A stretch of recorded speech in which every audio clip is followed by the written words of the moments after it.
Hello everyone. Tonight, we step into one of the most chilling and mysterious cases of the 20th century. A story that has baffled investigators, historians, and mystery lovers for decades. It is known as the Dyatlov Pass Incident. This haunting mystery begins in the cold, unforgiving mountains of the Ural region in Soviet Russia, where 9 experienced hikers set out on a trek in February 1959.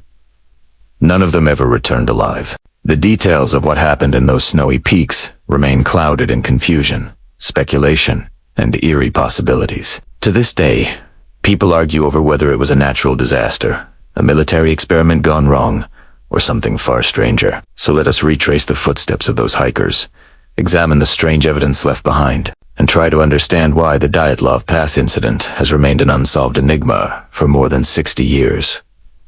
The story begins with a group of 10 hikers, all young, skilled, and fit university students from the Ural Polytechnic Institute. Their leader, Igor Dyatlov, was only 23, but already known for his talent and discipline in leading treks through harsh terrain. The group was experienced in survival and mountain expeditions, making what happened to them even more inexplicable. Their plan was to trek across the northern Ural Mountains during winter, a challenge that would earn them a prestigious certification. However, one of the hikers, Yuri, fell ill early on and had to turn back. This small twist of fate saved his life, as the other 9 would never come back from their journey.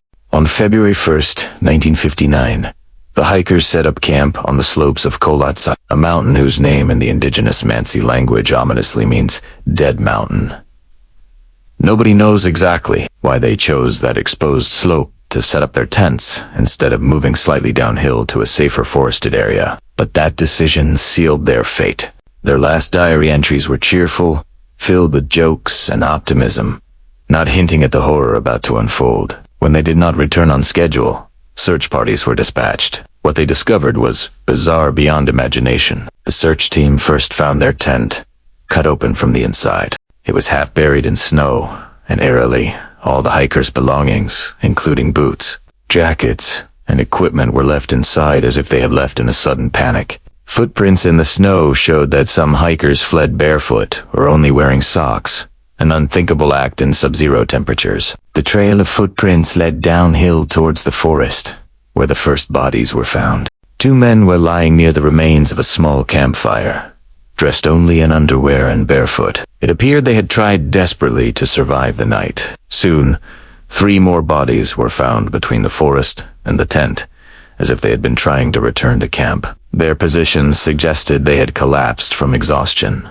unable to go any further. Months later, when the snow melted, the final 4 bodies were discovered deeper in a ravine. These bodies showed shocking injuries. 1 had a fractured skull, 2 had severe chest trauma comparable to the force of a car crash, and 1 woman was missing her eyes and tongue. Strangely, none of the bodies had external wounds consistent with such massive internal injuries. This fact alone deepened the mystery. Even stranger traces of radiation were found on some of the hikers' clothing. The official Soviet investigation at the time concluded vaguely that the hikers died due to a compelling, natural force, but gave no explanation for what that force could have been. The files were sealed for decades, fueling conspiracy theories and wild speculation. So what happened on that mountain? Over the years, countless theories have been proposed. Some suggest an avalanche struck the tent, forcing the hikers to flee, but the slope was not steep enough, and evidence did not support a traditional avalanche. Others believe a military test went wrong. At the height of the Cold War, secret Soviet experiments involving mines, rockets, or even radiation were not uncommon. Witnesses in nearby villages reported seeing strange glowing lights in the sky around that time, adding fuel to the theory of secret weapon tests or even UFO involvement. Another chilling possibility is infrasound. Some scientists suggest that rare wind patterns in the mountain pass could have created a low-frequency sound that triggered panic and irrational behavior in the hikers, causing them to cut open their tent and flee. Yet this theory does not explain the severe injuries. The indigenous Mansi legends also speak of curses in that area, and some believers think a supernatural force could have been responsible. What we do know for sure is that the hikers faced something so terrifying that they abandoned warmth, shoes,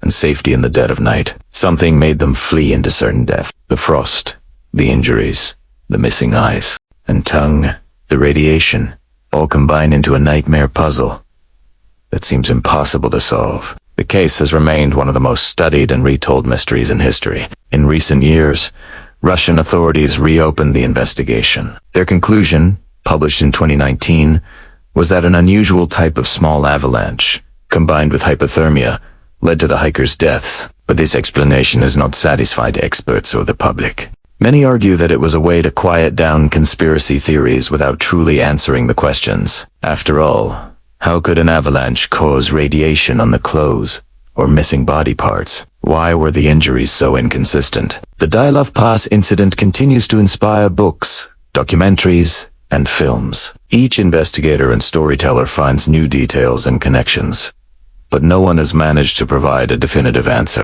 The case captures our imagination because it represents humanity's eternal struggle against the unknown. It reminds us how quickly safety can vanish, how fragile we are in the face of nature's power, and how mysteries can live on even when all the facts are on the table. As we close this journey into the icy heart of the Ural Mountains, one truth stands clear. Something extraordinary happened on that snowy night in 1959.